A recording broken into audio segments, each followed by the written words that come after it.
กรมกวดกาป่าไม้กระทรวงเกษตรกรรมและป่าไม้ทบทวนคืนการจัดตั้งปฏิบัติเวียกงานการกวดกาติดตามการตัดไม้สะทรายหลังรัฐบาลได้ออกคำสั่งห้ามส่งไม้ออกต่างประเทศโรงเรียนสว่างรักษามอบใบยังยืนและใบประกาศนียบัตรให้นักเรียนอนุบาลและนักเรียนประถมจำนวน150 กว่าน้องหลังเรียนจบสั้น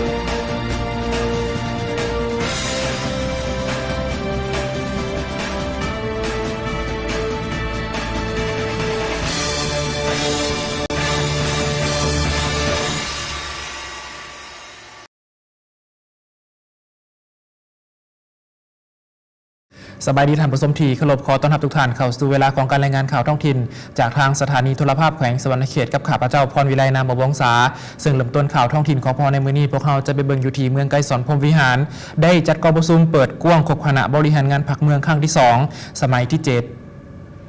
กองประชุมดังกล่าวได้จัดขึ้นในวันที่15 มิถุนายนนี้ที่หอประชุมหอวัฒนธรรมไกรสอนพรหมวิหารแขวงสวรรณเขตโดยการเป็นประธานของสหายปริญญาเอกโพไซไสยสอนกรรมการสำห้องศูนย์กลางพรรคห้องเลขาพรรคแขวงห้องเจ้าแขวงสวรรณเขต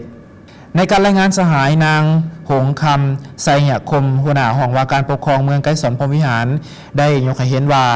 โดยสืบต่อจะตั้งปฏิบัติมติกองประชุมใหญ่ครั้งที่9ของพรรคมติ8ของแขวงมติ6และ7ของเมืองและแผนพัฒนาเศรษฐกิจสังคม6เดือนต้นปี2016ของเมืองภายใต้การชี้นำพาขององค์คณะพรรคเมืองและการนำแต่ละขันได้ให้เห็นว่าบรรดาสมาชิกพรรคพนักงานทหารตำรวจตลอดฮอดพ่อแม่ประชาชนบรรดาเผ่า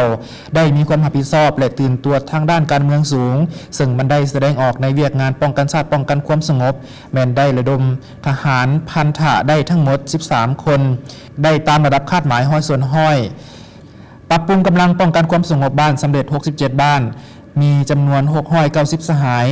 จะตั้งป้อมยามประชาชนเป็นเจ้า67ป้อมยามมีบ้านป้องกันความสงบดี10บ้านครอบครัวป้องกันความสงบดี 11,834 ครอบครัวทั่วเมืองสำเร็จการกวดกาและประเมินความทุกข์ยากครบมาตรฐาน53บ้านเท่ากับ 79.10 ส่วนห้อยมีครอบครัวพัฒนาเพิ่มขึ้น 4,149 ครอบครัวเท่ากับ 20.83 ส่วนห้อยและบ้านที่ได้รับอนุมัติแล้ว23บ้านเท่ากับ 34.84 ส่วนห้อยปัจจุบันมีกองทุนพัฒนา30บ้านเพิ่มขึ้น1บ้านเด่นกว่าหมู่แม่นบ้านดงดำดวนกลุ่มหามีกองทุนพัฒนาทั้งหมด3ตื้อกว่ากีบเวียกงานก่อสร้างรากฐานการเมืองขันกลุ่มบ้านได้ส่งพนักงานลงสืบต่อสร้างรากฐานลงประจำบ้านถูกต้องและสอดคล้องกับการทดลองการสร้างบ้านพัฒนาตามขีดจีน้ำ3สั่งของภาคเวียกงานเศรษฐกิจได้สุมใส่คุดค้นถูกถ่ายแหงบ่มซ่อนทางด้านเศรษฐกิจเก็บรายหับเขางบประมาณได้ตามแผนการทั้งหมด19ตื้อหาห้อย13ล้านกว่ากีบปฏิบัติได้9ตื้อหาห้อย4ล้านกว่ากีบเท่ากับ 48.71 ส่วนห้อยและการปฏิบัติรายจ่ายแผนการ10ตื้อ46ล้านกว่ากีบปฏิบัติได้6ตื้อ9ห้อย15ล้านกว่ากีบเท่ากับ68.83 ส่วนห้อยของแผนการปีและเวียกงานวัฒนธรรมสังคมอัตราเขาเรียนอนุบาลปฏิบัติได้ 84.7 ส่วนห้อยลื่นคาดหมาย 45.7 ส่วนห้อยสั้นประถมบรรลุได้ 99.9 ส่วนห้อยมัธยม 92.87 ส่วนห้อยลื่นคาดหมาย 2.87 ส่วนห้อยอัตราเขาเรียนชั้นมัธยมตอนปลายกวมเอา 63.87 ส่วนห้อยและประชาชนนำไส้วิทาย92 ส่วนห้อยนอกจากนี้ยังมีเวียกงานด้านอื่นๆอีกในกองประชุมผู้กองผมยังได้มีการค้นคว้าประกอบความคิดความเห็นในปัญหาต่างๆร่วมกันอีกด้วย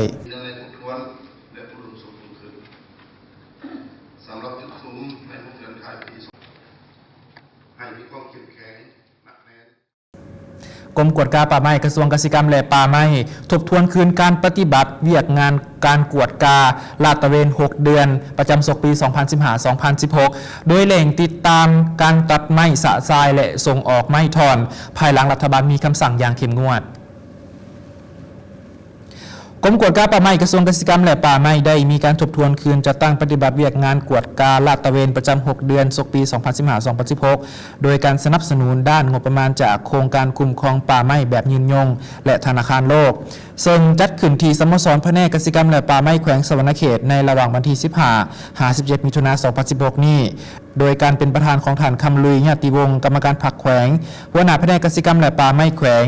ท่านคำผุดพันนานุวงศ์หัวหน้ากรมกวดกาป่าไม้ยกให้เห็นว่าเจ้าหน้าที่ป่าไม้ในขอบเขตทั่วประเทศพร้อม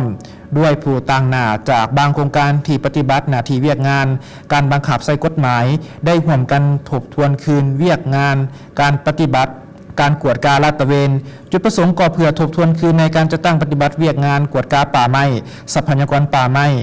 ที่เป็นผลกระทบต่อสิ่งแวดล้อมแนะนำระบบคุ้มครองฐานข้อมูลของกรมกวดกาป่าไม้และบรรดากองกวดกาป่าไม้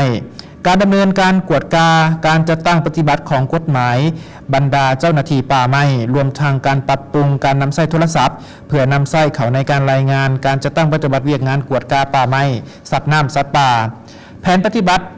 การกวดกาป่าไม้และทรัพยากรป่าไม้เพื่อบรรลุเป้าหมายยุทธศาสตร์ป่าไม้ฮอดปี 2020 ของสาธารณรัฐประชาธิปไตยประชาชนลาวเพื่อบรรลุแผนยุทธศาสตร์ดังกล่าวนับแต่ปี 2003 รัฐบาลลาวได้รับการสนับสนุนจากธนาคารโลกและรัฐบาลเฟงลังโดยปฏิบัติโครงการจัดสรรป่าผลิตและพัฒนาชนบทปี 2009 หาปี 2003 โครงการได้เพิ่มงบประมาณและในหาปีต่อหน้าก็คือปี 2014 หาปี 2018โครงการป่าไม้แบบยืนนานได้สืบต่อให้การสนับสนุนกรมกวดกาป่าไม้ในการปฏิบัติการบังคับใส่กฎหมายว่าด้วยป่าไม้และกฎหมายว่าด้วยสัตว์น้ำสัตว์ป่าเป้าหมายของโครงการเพื่อลดผ่อนการปล่อยทาสไอพิษจากการทำลายป่าไม้และเฮ็ดให้ป่าไม้เสื่อมโทรมโดยการคุ้มครองป่าไม้แบบยืนนานมีส่วนร่วมในเขตบุริมสิทธิ์และการทดลองคุ้มครองป่าไม้แบบผสมผสานตามแต่ละประเภทป่าเป็นต้นขยายเข่าอยู่ใน 41 เขตป่าผลิตอยู่ใน 13 แขวงในกองประชุมแต่ละภาคส่วนยังได้มีการเสนอความคืบหน้าการกวดกาลาดตระเวนของบรรดากองกวดกาป่าไม้การมีส่วนร่วมของเจ้าหน้าที่ป่าไม้เพศหญิงการสนับสนุนการบังคับใช้กฎหมายของเสี่ยวซานที่ปรึกษาการบังคับใช้กฎหมายการปฏิบัติเวียกงานเครือข่ายการบังคับใช้กฎหมายสัตว์ป่าการคุ้มครองและการป่าไม้การปฏิบัติเวียกของโครงการอนุรักษ์ชีวนานาพันธุ์ในเขตป่าสงวนและแล้วเสื่อมต่อรวมทางการนำเสนอการจัดตั้งปฏิบัติเวียกงานบังคับใช้กฎหมายของกรมกวดกาป่าไม้เพราะมียังเสื่อมซึมคำสั่งเลขที่ 15/นย.ลงวันที่ 13 พฤษภาคม 2016 ว่าโดยการเพิ่มทวีความเข้มงวดในการคุ้มครองและกวดกาการขุดค้นไม้เคลื่อนย้ายไม้และธุรกิจไม้ซึ่งได้มีการชี้นำให้เจ้าหน้าที่ป่าไม้ต้องเข้มงวดตามกฎหมายสู่ระเบียบอย่างเข้มงวดโดยมีเครื่องมือของรัฐบาลนั้นมันเป็นตัวเองและเอาสิ่งให้กันเลยให้ความเสี่ยงของมันที่มันมาใช้ความเสี่ยงนี้ก็บ่มีอย่างไรก็อันที่หนึ่งก็คือว่าป้องกันไว้ในการตัดไม้สะสายอันที่สองธนาคารแห่งสาธารณรัฐประชาธิปไตยประชาชนลาวแขวงสวรรณเขตร่วมกับมหาวิทยาลัยสวรรณเขตจัดกิจกรรมส่งเสริมการนำใช้เงินกีบเพื่อเป็นการส่งเสริมการปลูกจิตสำนึกให้แก่สาวหนุ่มนักศึกษาหูจักหักษาเคารพขนบธรรมเนียมวัฒนธรรมการนำใช้เงินกีบและเป็นเจ้าการและเป็นแบบอย่างที่ดีให้แก่สังคมในการนำใช้เงินกีบฉะนั้นมาในวันที่ 15 มิถุนายนนี้ทางธนาคารแห่งสาธารณรัฐประชาธิปไตยประชาชนลาวภาคกลางแขวงสวรรณเขตจึงได้ร่วมกับมหาวิทยาลัยสวรรณเขตจัดกิจกรรมส่งเสริมการนำใช้เงินกีบและเผยแผ่กฎหมายคุ้มครองเงินตราต่างประเทศขึ้นซึ่งก่อนการจัดกิจกรรมดังกล่าวธนาคารแห่งสาธารณรัฐประชาธิปไตยประชาชนลาวภาคกลางยังได้เผยแผ่กฎหมายว่าด้วยการคุ้มครองเงินตราต่างประเทศเพื่อให้นักศึกษาได้รับรู้เข้าใจและนำไปจัดตั้งปฏิบัติกฎหมายคุ้มครองเงินตราต่างประเทศเป็นกฎหมายที่ถือคำร้องจากสภาแห่งชาติในวันที่ 22 ธันวาคม 2014 ผ่านมาซึ่งมีการกำหนดหลักการและระเบียบการมาตรการเกี่ยวกับการเคลื่อนไหวคุ้มครองติดตามธุรกิจและธุรกรรมการเงินต่างประเทศเพื่อให้มีประสิทธิภาพถูกต้องแน่ใส่ยกสูงคุณภาพและเสถียรภาพของเงินตราส่งเสริมการแลกเปลี่ยนซื้อขายสินค้าภายในชาติด้วยเงินกีบหรือเงินตราแห่งชาติ นอกจากนั้นกฎหมายคุ้มครองเงินตราต่างประเทศภาคที่ 1 บทบัญญัติทั่วไปยังได้กำหนดการนำใช้เงินตราต่างประเทศในสาธารณรัฐประชาธิปไตยประชาชนลาวเงินตราต่างประเทศที่จะดำเนินธุรกิจและธุรกรรมในสาธารณรัฐประชาธิปไตยประชาชนลาวต้องใช้เงินตราแห่งชาติหรือเงินกีบโดยการแลกเปลี่ยนจากธนาคารหรือหน่วยแลกเปลี่ยนเงินตราแห่งชาติและบรรดาสินค้าทุกชนิดต้องติดราคาเป็นเงินกีบต่อผู้ละเมิดจะถือตักเตือนและปรับไหมใส่โทษตามกฎหมายทั้งนี้เพื่อเป็นการคุ้มครองเงินตราต่างประเทศในสาธารณรัฐประชาธิปไตยประชาชนลาวให้มีเสถียรภาพเงินตราแห่งชาติมีความมั่นเที่ยงหับประกันความเป็นเอกราชด้านเงินตราแห่งชาติและหับประกันการชำระภายในประเทศมีความคล่องตัวนอกจากนั้นภายในงานยังได้มีการแสดงละครเกี่ยวกับการนำใช้เงินตราแห่งชาติหรือเงินกีบอีกด้วยและได้สร้างความสนใจให้แก่นักศึกษาที่กระห่วมเป็นอย่างดีนอกนั้นยังสร้างความเบิกบานมวลซื่นอีกด้วย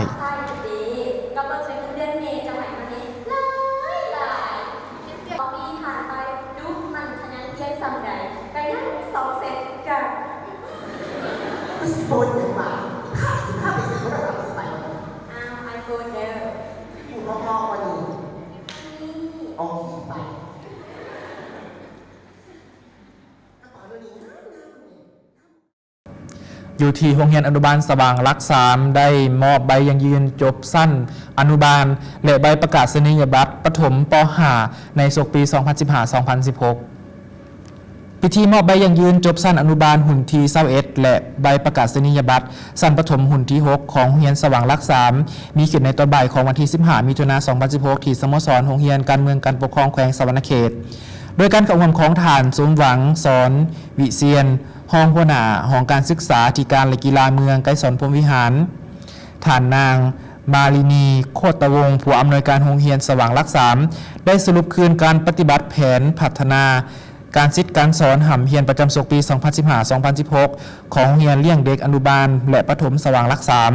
3ซึ่งเป็นโรงเรียนภาคเอกชนโดยปฏิบัติตามหลักสูตรโครงการตามทิศสี่นำของการศึกษาธิการและกีฬาเมืองสำหรับศกเฮียนนี้สามารถญาติได้3แผนงานใหญ่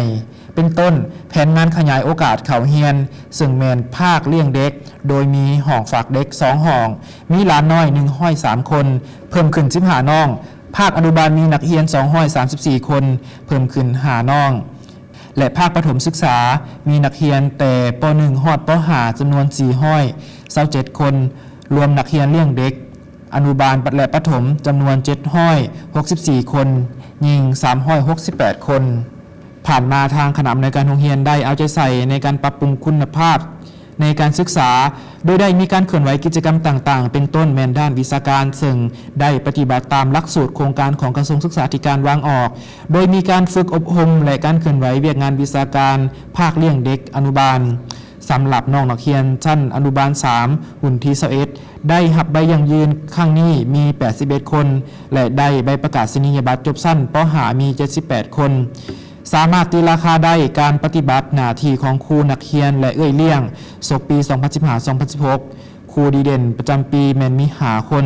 จากนี้ก็มีครูดีเด่นประเภท1มี30คนประเภท2มี3คนและเอื้อยเลี้ยงดีเด่นมี1คนพร้อมนี้ยังได้มีการมอบทุนการศึกษาจากโรงเรียนให้แก่นักเรียนเก่งที่สอบเสียงได้คะแนนดีตามเกณฑ์ของโรงเรียนซึ่งหับทุน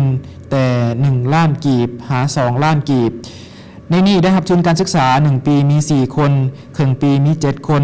นักเรียนเด่นประเภท1ภาคอนุบาลมี53คนประเภท2มี49คนและส่วนนักเรียนเด่นประเภท1ภาคประถมมี30คนและประเภท2มี30คนสิ่งพ้นเด่นของโรงเรียนสว่างรัก3ศกปี 2015-2016 แม่นญาติได้นักเรียนชั้นประถมขันเมืองโดยได้อันดับ1วิชาภาษาลาวอันดับ2วิชาโลกอ้อมตัวและอันดับ4แมนวิชาคณิตศาสตร์ส่วนการสอบเสียงนักเรียนเก่งขันแขวงได้อันดับ1มี2วิชาคือวิชาภาษาลาวและโลกออมตัวจากนี้ก็มีการเข้าร่วมสอบเสียงระดับประเทศสามารถญาติได้อันดับ3วิชาโลกออมตัวนางชุมภาษาจุยา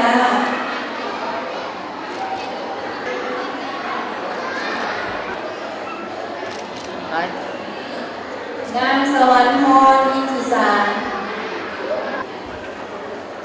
นาง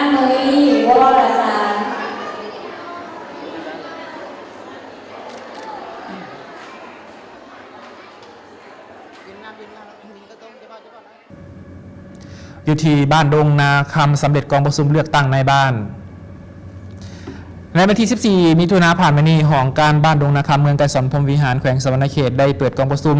เลือกตั้งนายบ้านขึ้นโดยการเป็นประธานของนางบุญถาลังสีคำมณีวงศ์กรรมการประจำพรรคเมืองประธานกวดกาพรรคหลัดเมืองในพิธีฐานทองพูนบุญมีไซนายบ้านดังกล่าวก็ได้ยกให้เห็นว่าบ้านดังกล่าวก็เป็นบ้านหนึ่งที่นอนอยู่ใน 67 บ้านของเมืองที่ขึ้นกับกลุ่มบ้านพัฒนาที่ 10 ของเมืองปัจจุบันมีพลเมืองทั้งหมด 1,336 คนยิง679 คนประกอบมี209ครอบครัวประชาชนเสือถือศาสนาพุทธอาชีพต้นตอทำนาปลูกข้าวเป็นอาชีพต้นตอปลูกฟางเลี้ยงสัตว์เป็นอาชีพเสริมโดยปฏิบัติตามมติ9ของกรมการเมืองศูนย์กลางภาคบ้านดังกล่าวได้ประกาศเป็นบ้านวัฒนธรรมเป็นบ้านพัฒนาและเป็นบ้านป้องกันความสงบดีย้อนแนวนั้นจึงเฮ็ดให้เวียกงานด้านการเมืองแนวคิดของพ่อแม่ประชาชนมีแนวคิดอุ่นเอียงทุนเทียงเสื่อมั่นต่อการนำพาของพรรคเป็นอย่างดีรับรู้และเข้าใจต่อแนวทางนโยบายของพรรคตื่นตัวห่าวหันในการสร้างเศรษฐกิจครอบครัวผ่านมาบ้านดังกล่าวได้ประกอบส่วนเขาในการสร้างสรรค์พัฒนาประเทศชาติโดยมีหลายครอบครัวกลายเป็นครอบครัวตัวแบบในการผลิตกสิกรรมกองประชุมยังได้มีการป่อนบัตรเลือกตั้งเอาในบ้านชุดใหม่ซึ่งมีผู้สมัครทั้งหมด5ท่านผ่านการป่อนบัตรเลือกตั้งกองประชุมข้างปทุมฤกษ์ได้ตกลงเลือกเอาฐานศรีประเสริฐสุแพงศรีเป็นนายบ้านคนใหม่ตกลงเลือกเอาฐานคำเก่งหลวงพรมและฐานนางศรีพันดรกุวรเพชรเป็นรองนายบ้าน